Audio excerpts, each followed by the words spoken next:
Assalamualaikum.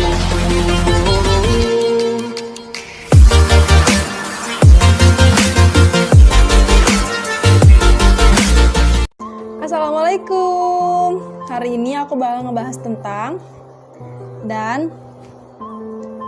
sekarang aku bakal nyebutin langkah-langkah dalam pemberian tabung oksigen. Yang pertama adalah membuka dengan cara memutar sesuai dengan tanah panahnya dan juga melihat dari flow meter. Flow meter itu berfungsi untuk mengukur aliran oksigen. Nah, humidifier itu fungsinya untuk melembabkan udara. Nah, air apa aja sih yang bisa dipakai untuk humidifier? Nah, yang bisa dipakai untuk humidifier itu adalah air bersih. Terserah mau merek apa aja, mau merek Aquades atau Aqua. Nah, yang ketiga adalah dengan mengecek keadaan pasien, merespon atau tidak. Nah, kemudian yang pertama banget nih dalam melakukan pemasangan tabung oksigen adalah melakukan implementasi atau pengenalan diri. Seperti contohnya, perkenalkan, selamat pagi Ibu. Perkenalkan saya Bidan Kiki. Sini saya akan melakukan pemasangan tabung oksigen. Nah, apabila ibunya tidak menjawab atau dalam keadaan tidak sadar pun tidak apa-apa, biasanya pasien melakukan isyarat. Kemudian yang kedua adalah jangan lupa cuci tangan. Cuci tangan 7 langkah secara benar. Nih, pertama, basuh tangan, ambil sabun, kemudian ke sela-sela tangan, telapak tangan. Yang kedua, punggung.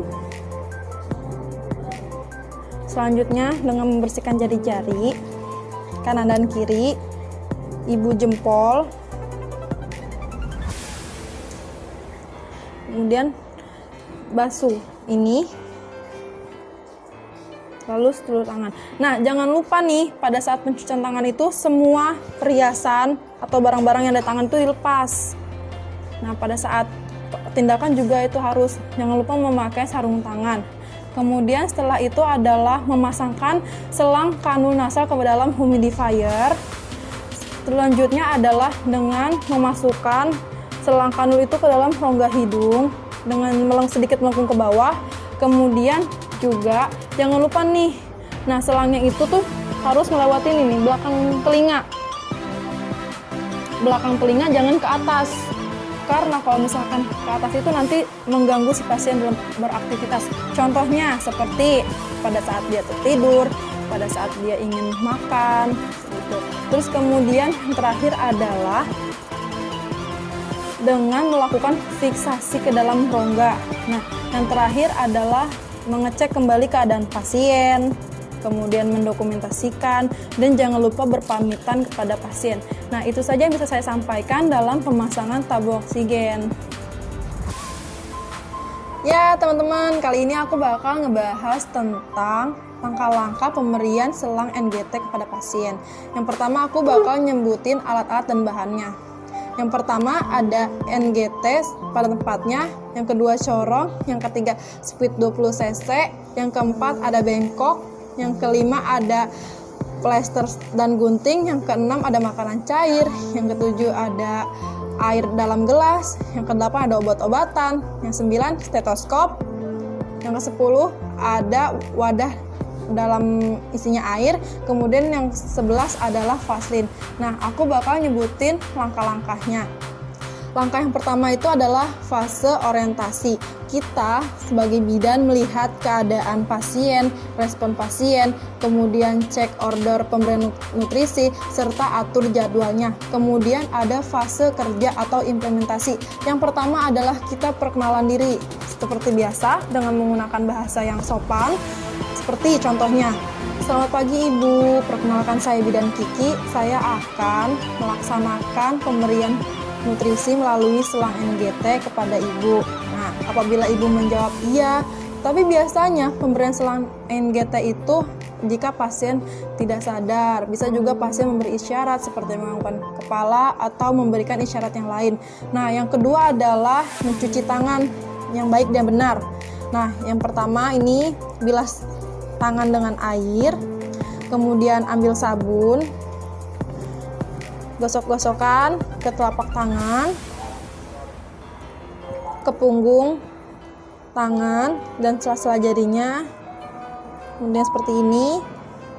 dan juga membersihkan ibu jari.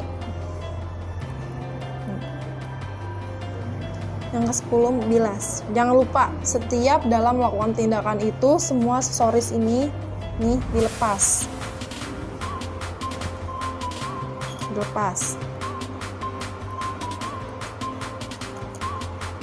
Kemudian mengatur posisi pasien. Yang direkomendasikan itu ada 2, ada flowmeter dan semi flower. Nah, mengatur posisi pasien. Yang pertama itu ada flower dan semi flower. Nah, untuk posisi flower itu dia posisinya duduk. Nah, seperti ini.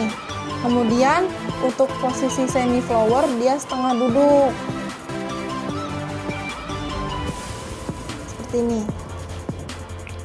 Nah, jika posisi telah diatur, lakukan prosedur pemasangan NGT. Yang pertama, buka klem NGT, kemudian masukkan selang ke dalam gelas. Nah, setelah yakin selang tersebut masuk ke lambung, isi makanan cair. Kemudian jika ingin memasukkan air atau air teh 15 cc, itu menggunakan corong, isi corongnya, kemudian ditegakkan kembali apabila sudah mengisi air. Kemudian apabila pasien itu ingin meminum obat, jangan lupa obatnya dilarutkan, dan jangan sampai makanan cair tadi itu habis. Nah, setelah makanan cair itu habis, di selang NGT tersebut dibilas dengan air matang. Jangan lupa rapikan alat. Nah, yang terakhir adalah dengan mengevaluasi keadaan pasien, seperti menanyakan keadaannya, responnya, kemudian merapikan alat, serta mendokumentasikan, dan yang terakhir adalah berpamitan. Nah, teman-teman, itu aja yang bisa aku sampaikan dalam pemasangan tabung oksigen dan pemberian nutrisi melalui selang NGT. Sampai jumpa!